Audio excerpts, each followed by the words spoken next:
Hi everyone, Diana here. So I'm excited about today. This is going to be a little bit different than sometimes because we're going to talk about mental health and gut health. So the 10th is World Mental Health Day.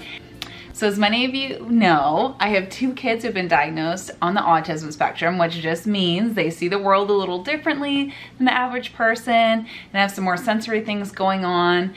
Unfortunately, a lot of people with autism often have anxiety, depression, and issues with stress, which is something we deal with daily. These are not things that I feel like are just because of being autistic, because autism really just means you see the world differently. And so what we work on is we never try to cure autism. We just want our kids to thrive. So we work on helping them feel the best and be at their best. So mental health is really, really important. I'm sure there's many of you out there that either deal with this quietly or openly have shared that you have anxiety, depression, or feel like you're just stressed all the time. So if you want to share in the comments, that would mean a lot to me, but more to everyone else who's watching this, because a lot of times we think we're the only ones and we are not. I just want you all to know that everyone has experienced episodes, and many, many people in our modern culture are dealing with anxiety and depression every single day. So that is why I get excited about gut health, because there's something you can do about it. And nothing is usually a magic pill. You need to use tools. There's lots of different kind of tools out there. I need to do a video on this someday, but right now I'm just going to talk about the gut health component. So how does this all work? Who has heard of the gut-brain connection? This is a huge deal and is being researched a lot. There are tons of studies out there, which is awesome because this is going to really make a difference in our future. I know, I just know. So think of it like this. When you are stressed out about something, say you have to talk in front of a bunch of people. Have you ever been like, oh, I can't eat right now. I want to be able to hold it down. I'm not hungry. I'm stressed. I'm worried about something. That is your brain telling your gut, whoa, something's wrong. Something is not okay. Don't eat, you know, like stress. So your brain is talking to your gut. It works both ways. So that street is a two-way street. So your gut will tell your brain, oh, something's wrong, something's quite not right down here, but it's not a clear message. So you might just feel uneasy or just this like anxiousness that just kind of sits there, or depression. All of these things have been linked because it's just it's just saying, hey, something's wrong down here, hello. And one of the ways they believe that this communication is going on is a lot of our neurotransmitters, so that's the different things going on in our brain, are actually coming from our gut. So this is a way of our gut communicating. So GABA is one of those. That is one that's calming. It's a good one to help you calm. You have serotonin, which is your happy neurotransmitter. At least 90% of that is made in your gut. I care about feeling happy. I care about my gut. You have melatonin, which is another one of these. So this is directly affected. So you want these neurotransmitters happening and at good levels. And if you are thinking, these neurotransmitters aren't working quite how they should, you need to be looking at your gut. So what happens to our gut? Why does our gut get so messed up? Number one, easy answer is antibiotics. So antibiotics are miracles. Wonder of wonders, miracle of miracles. They've done amazing things, right? The problem is, it's kind of like if you had a yard and you had a weed. If you just put killer, poison, and it killed everything. So it's gonna take out the grass, it's gonna take out the weeds. The weeds are gonna be gone, right? You take them all out. But what might happen is a different weed is gonna be the first to repopulate, right? A lot of times grass doesn't grow as well. So if you've taken out everything, those weeds are gonna shoot up next. So you're gonna wanna make sure you're getting some good stuff in there. So antibiotics are a big deal. Hormones have been connected to gut health if you take them, or if yours are out of balance. These are all issues that we can have. Now, antibiotics, hormones, big deal. It really can make a difference.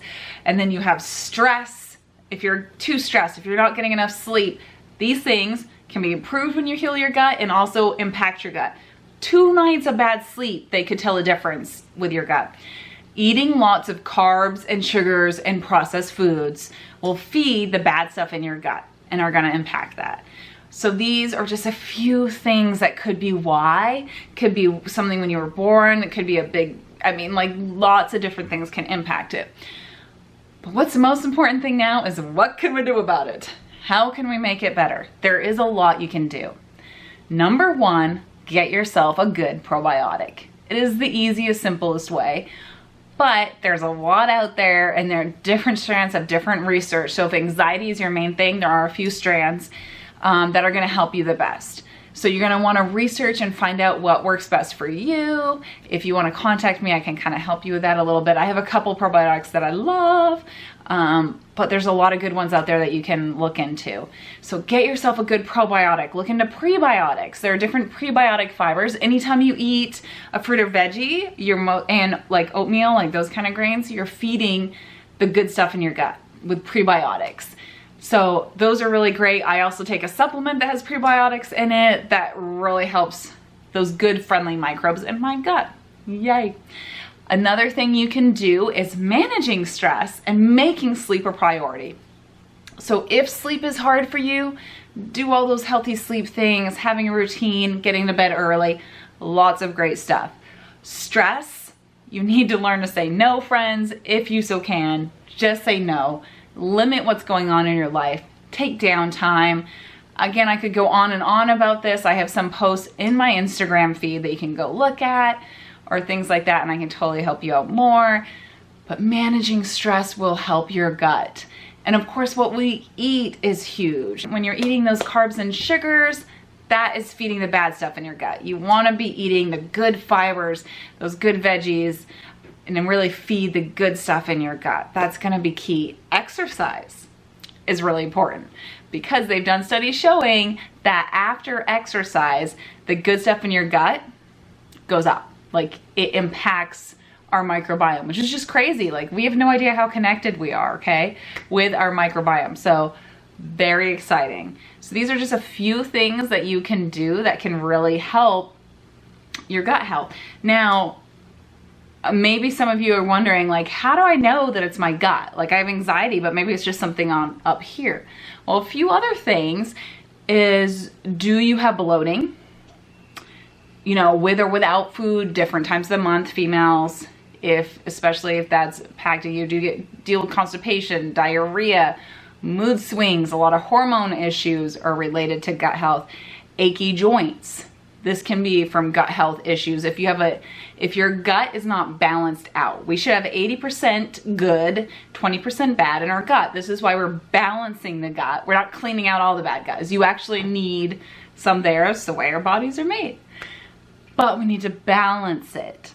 So if you're also dealing with brain fog, achy, we talked about the joints, but just feeling achy and all over. If you have any kind of chronic infection, like a yeast infection, some kind of fungal infection, if you get bladder infections a lot, if your nails and hair are not growing well, yeah, mine's all over everywhere, then this is a sign that your insides, your gut is a mess, because even though you're eating food, your body's not able to take all those minerals and vitamins and all that stuff and do what it's supposed to do. So if your nails go soft or your hair isn't growing, this is just a sign your body's saying like, something's off right now. So we need to listen. So these are some things that are saying like, you need to pay attention. I hope this was helpful. I know a lot of us deal with this anxiety, stress, all these kind of things, and there is something you can do about it. And that is my heart on this video, and I hope that comes across, that I don't want you to feel like, you know, that you're just trapped and nothing is ever gonna get better. There really is hope. I've seen so many lives change and have hope. I'll get messages from my clients saying like, I feel like myself again. I actually had energy today. So please invest in yourself and take time for yourself and do your research. I can totally point you in the right direction. I can help you out, whatever you need. So I hope this information was good for you. Okay guys, have a wonderful day. Go spend some time with your loved ones, relax and enjoy your life, and subscribe, and I'll see you next time.